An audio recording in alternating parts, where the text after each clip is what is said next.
My father's casket was still being lowered into the ground when my stepmother chose that moment to destroy me.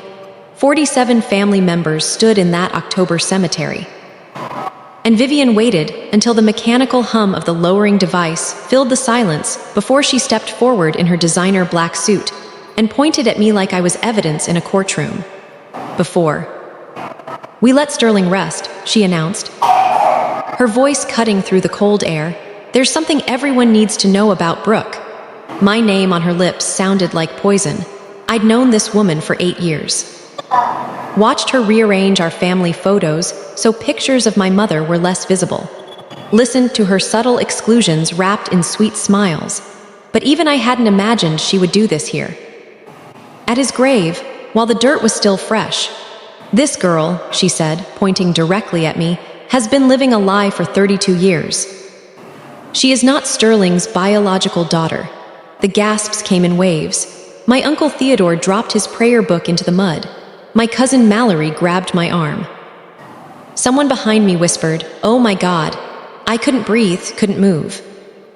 My father had been dead for exactly 3 days, and Vivian was standing at his grave trying to erase me from his life entirely. Lying, I managed. My voice sounded like it belonged to someone else. She pulled out a folder she'd been hiding under her coat. "Sterling's blood type was O negative. Brooke is AB positive. It's genetically impossible for him to be her father. I have the medical records right here." My stepbrother Dexter stood beside her, 6 feet of smug satisfaction in a $1,000 suit. "Sorry, sis," he said, dragging out the word like it was a joke. "Guess you're not really family after all. Mom's already spoken to lawyers about the will." The ground felt like it was tilting. This was the man who taught me to ride a bike, who walked me to my first day of teaching, and called me every single Sunday night just to hear about my week. Sterling Caldwell, who owned 3 hardware stores across town and introduced me to every employee, every customer, always the same way. "This is my daughter Brooke. She's going to be a teacher someday." And Vivian was standing at his grave telling everyone he wasn't my father. "How dare you," my Aunt Greta finally said, her voice shaking. "At his funeral, Vivian. Have you no shame?" "I'm just telling the truth," Vivian replied, wrapping herself in that fake sweetness she'd perfected. "Sterling's real legacy belongs to his actual blood." To Dexter, that's when Mr. Harwell cleared his throat. He'd been standing quietly by the large oak tree, holding his briefcase with the stillness of someone who'd been waiting for exactly this moment. Franklin Harwell had been my father's lawyer and closest friend for 20 years. He'd been at my high school graduation, my college graduation, even my first school's parent-teacher night when I was nervous about meeting families. "Mrs. Caldwell," he said, his deep voice cutting through the chaos like a blade. "Before you continue this spectacle, perhaps we should discuss what Sterling left in my care." The confidence on Vivian's face cracked just slightly. "What are you talking about, Mr.?" Harwell walked forward with measured, deliberate steps. Sterling anticipated this might happen. 6 months ago, he came to my office with very specific instructions and a sealed package. He reached into his briefcase and produced a large manila envelope covered in my father's handwriting. He said, and I quote, "If Vivian tries to claim Brooke isn't my daughter at any point after my death, you are to immediately read this letter and play this recording. Do it publicly, Franklin. Don't let her poison people's minds in private." The cemetery went so quiet I could hear distant traffic 2 streets over. 47 members of my family stood completely frozen. Even the funeral director, standing respectfully by his hearse, leaned forward slightly. On the front of the envelope, in Dad's careful handwriting, "To be opened only under circumstances discussed." And beneath that, "My daughter Brooke is my greatest achievement." My eyes burned. I refused to let the tears fall, even in death, even in this moment of calculated attack. Dad was still here, still protecting me, still calling me his daughter. "This is theatrical nonsense," Vivian said, but her voice had lost its edge. "I have medical records. Blood types don't lie." "Indeed they don't," Mr. Harwell agreed calmly.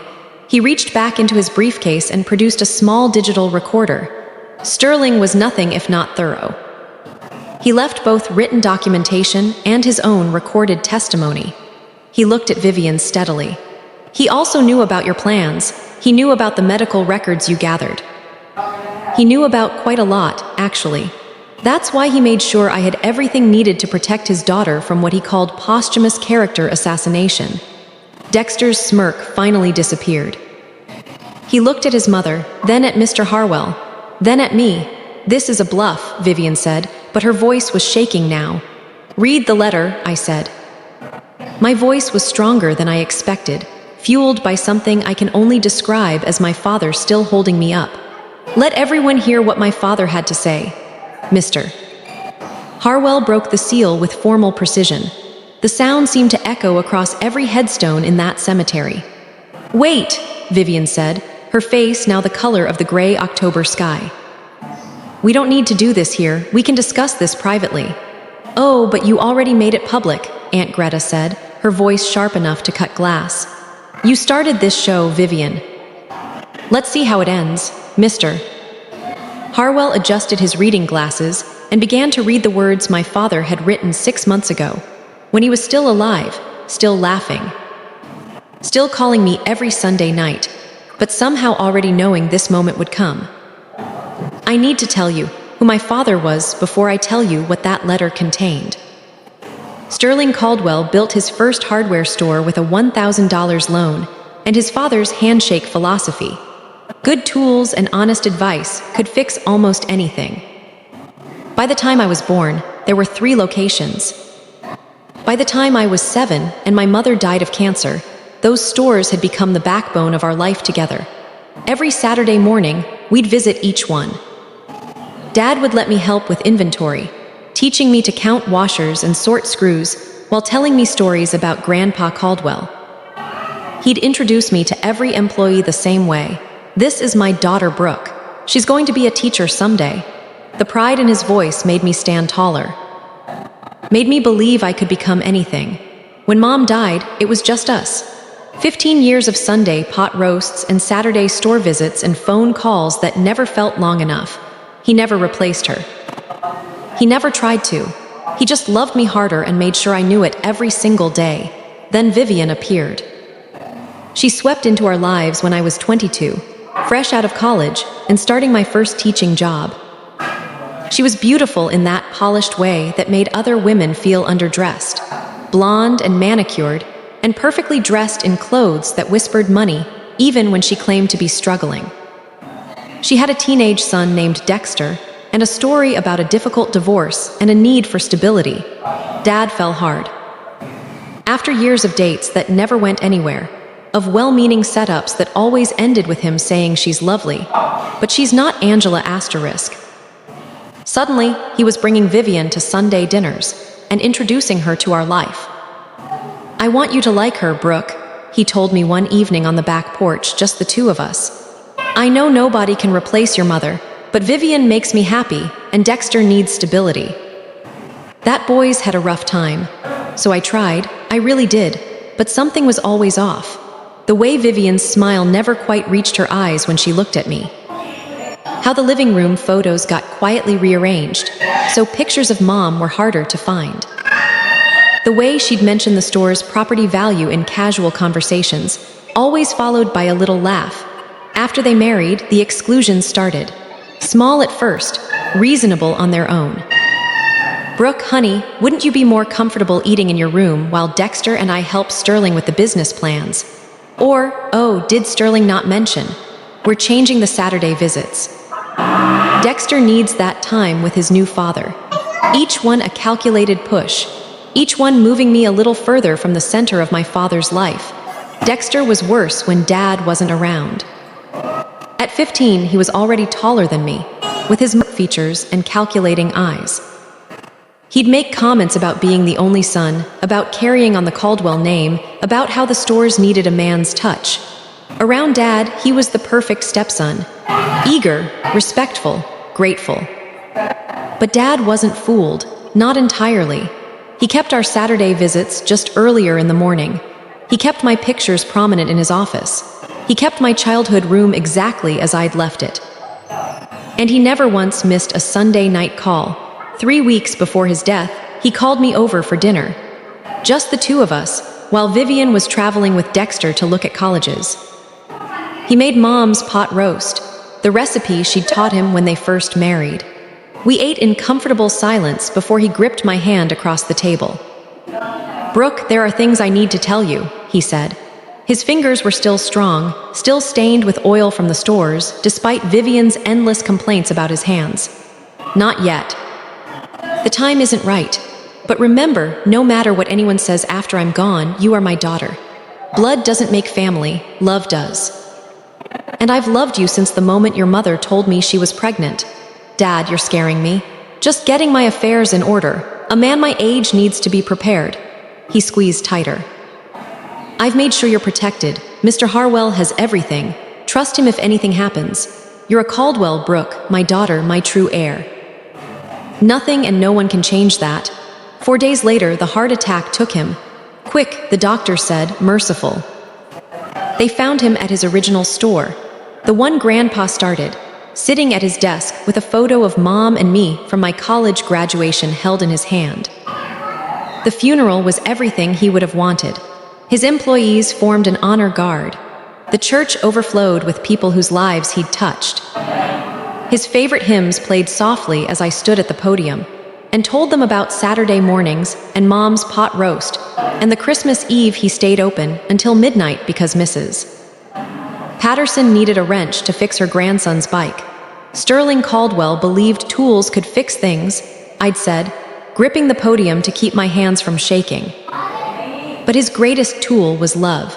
Vivian sat in the front row in a black Chanel suit, checking her expression like someone monitoring a performance. Dexter sat beside her checking his phone. They'd wanted to speak too, somehow never got around to preparing anything. Too grief-stricken, Vivian had told the minister, though I'd heard her that morning on the phone discussing property assessments. Now, standing at the grave, Mr. Harwell held my father's letter in both hands and began to read, "To my beloved daughter Brooke." I heard Vivian draw a sharp breath. What followed was my father's voice in written form, patient and steady and utterly certain. The same voice that had steadied me on that bicycle, that had called me every Sunday, that had made pot roast and held my hand and told me I was protected. He confirmed everything I already knew in my bones, that he had known about Vivian's plans, that he had spent 6 months quietly, methodically building a case to protect me, that the blood type argument, while technically accurate about biology, was something he had known about for 32 years, because he had been there when my mother, in a moment of terrified honesty early in their marriage, told him the truth. And his response, then and always, had been the same: "You are my daughter. I chose you. I have never for a single day of your life considered you anything other than mine." He had also, with his characteristic thoroughness, obtained his own legal documentation, a formal acknowledgement of paternity signed decades ago, ironclad under the laws of this state, witnessed and notarized and filed in a courthouse, not hidden in a desk drawer where Vivian could find it, filed properly, permanently. The stores, the letter made clear, had been placed into a trust structured specifically to ensure Vivian could not contest them. The terms had been drawn up 6 months ago, the same visit when Dad had handed Mr. Harwell the sealed envelope. Vivian was entitled to the house and a financial settlement per the prenuptial agreement she'd signed, the one she had apparently forgotten existed, or assumed she could circumvent. Dexter received nothing beyond what Dad had already given him in life. The letter ended simply, "Brooke, I knew you might be standing at my grave when you heard this. I knew because I know Vivian, and I know she would choose the moment when you were most vulnerable. So I want you to hear me one more time. You are my greatest achievement, not the stores. Not the legacy. You, the teacher. The girl who learned to ride a bike in our driveway and never once stopped being brave. I am so proud of you. I will always be proud of you. Take care of the stores. Take care of our people. And never let anyone tell you that you don't belong. You belong, Brooke. You have always belonged. Love, Dad." The cemetery was completely silent. Then my Aunt Greta started crying. Not the soft crying from before, but the deep, relieved kind that comes when something terrible has been stopped just in time. Uncle Theodore picked his prayer book up from the mud, straightened his jacket, and walked past Vivian without a word to come stand beside me. One by one, family members did the same. Vivian stood very still. The folder in her hands, her medical records, her carefully gathered evidence, her 6 months of planning, hung at her side like something she no longer knew what to do with. Her face had gone completely blank, the performance finally stripped away. Dexter looked at his mother, then at the ground. His phone was, for once, still. Mrs. Caldwell, Mr. Harwell said quietly, closing the letter with the same formal precision he'd used to open it. I'll be in touch regarding the formal proceedings. I'd suggest retaining counsel. Vivian opened her mouth, closed it. Then she turned and walked away from my father's grave without another word. Dexter following a few steps behind her, his polished shoes finally picking up mud. I stood there long after most people had gone, after the funeral director had done his quiet, respectful work, after the last of the orange and gold leaves had drifted down from the trees. My father used to call God's way of showing off. Mr. Harwell waited with me. He talked about you constantly, he said finally, his voice gentler now than it had been during the reading. Every meeting, every phone call, every time I saw him. Always Brooke this, Brooke that, the teacher, his greatest achievement. I looked at the headstone. Sterling James Caldwell, beloved father, not stepfather, not guardian. Not any of the careful legal language the world likes to use when it wants to complicate love. Father, because that's what he was. That's what he chose to be, 32 years ago, and every single day since. He chose me the same way he chose every employee he ever hired, every customer he ever stayed late for, every family he ever helped, not because he had to, but because it was the right thing. And because love, real love, doesn't wait for biology to give it permission. The October air was cold and clean and still around me. I reached out and touched the headstone once, the way you touch something you want to remember the feeling of forever. I've got you, Dad, I said quietly. I'll never let it fall, and I meant every word.